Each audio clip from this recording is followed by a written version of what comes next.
Shalom, selamat pagi Bapak Ibu yang dikasihi Tuhan Yesus Kristus. Kilatan cahaya menakutkan geger ke langit Israel. Sebuah video penampakan cahaya di langit Israel membuat heboh dunia maya.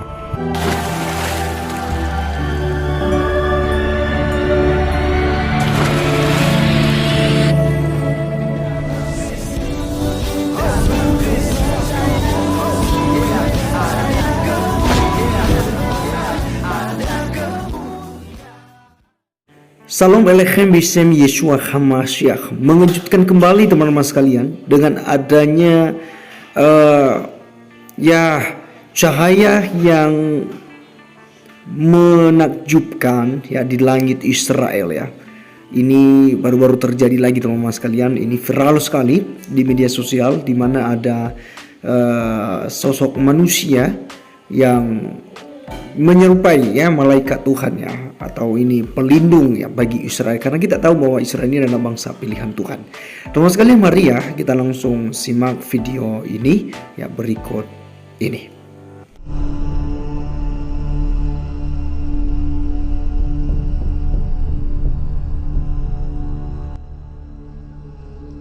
Shalom, selamat pagi Bapak Ibu yang dikasihi Tuhan Yesus Kristus. Kilatan cahaya menakutkan geger ke langit Israel. Sebuah video penampakan cahaya di langit Israel membuat heboh dunia. Video berdurasi 3 menit 26 detik itu telah ditonton lebih dari 1,4 juta orang setelah beredar di laman berbagi video Imgur dan YouTube.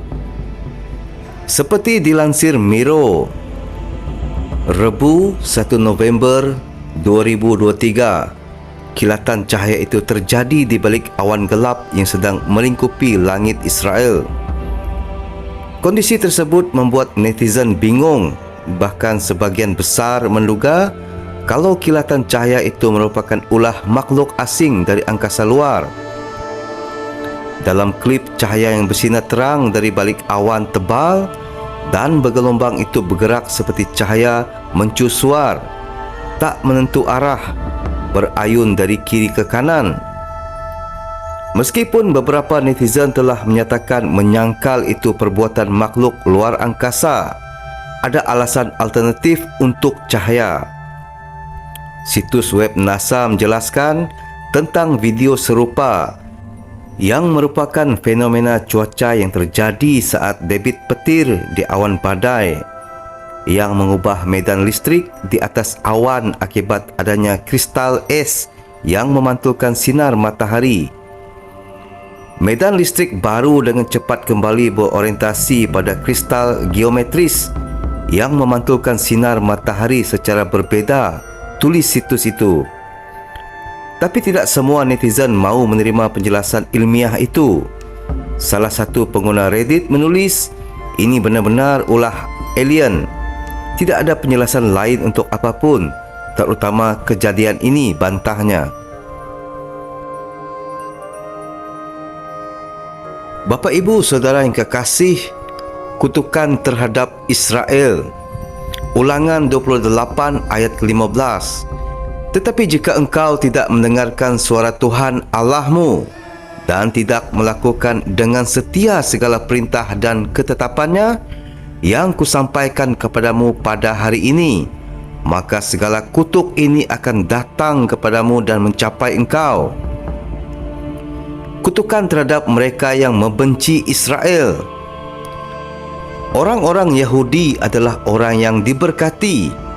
Membenci dan menentang mereka adalah hal yang berbahaya. Selama Perang Dunia Kedua, Adolf Hitler dan tim pembunuhnya membunuh 6 juta orang Yahudi. Namun pada akhir hari itu, sekitar 7,5 juta orang Jerman juga terbunuh. Bangsa Jerman hancur pada akhir tahun 1945.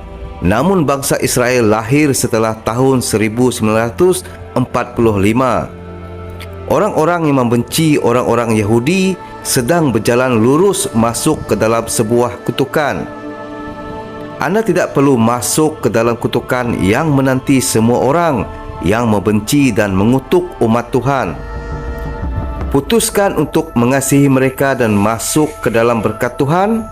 Berkat inilah yang dicari oleh banyak pelayan Tuhan dengan mendukung dan melakukan sesuatu untuk membantu Israel. Gereja Tuhan harus menyedari berkat yang tersedia bagi mereka yang mengasihi Israel. Kejadian 27 ayat ke-29. Bangsa-bangsa akan takluk kepadamu dan suku-suku bangsa akan sujud kepadamu. Jadilah tuan atas saudara-saudaramu dan anak-anak ibumu akan sujud kepadamu. Siapa yang mengutuk engkau, terkutuklah ia, dan siapa yang memberkati engkau, diberkatilah ia. Kejadian 12 ayat yang ketiga. Aku akan memberkati orang-orang yang memberkati engkau dan mengutuk orang-orang yang mengutuk engkau, dan olehmu semua kaum di muka bumi akan mendapat berkat. Bapak, Ibu, Saudara yang dikasihi Tuhan, bangsa Israel adalah umat kesayangan Allah.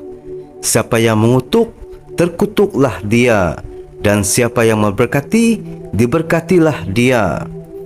Kejadian 27 ayat ke-29. Bangsa-bangsa akan takluk kepadamu dan suku-suku bangsa akan sujud kepadamu.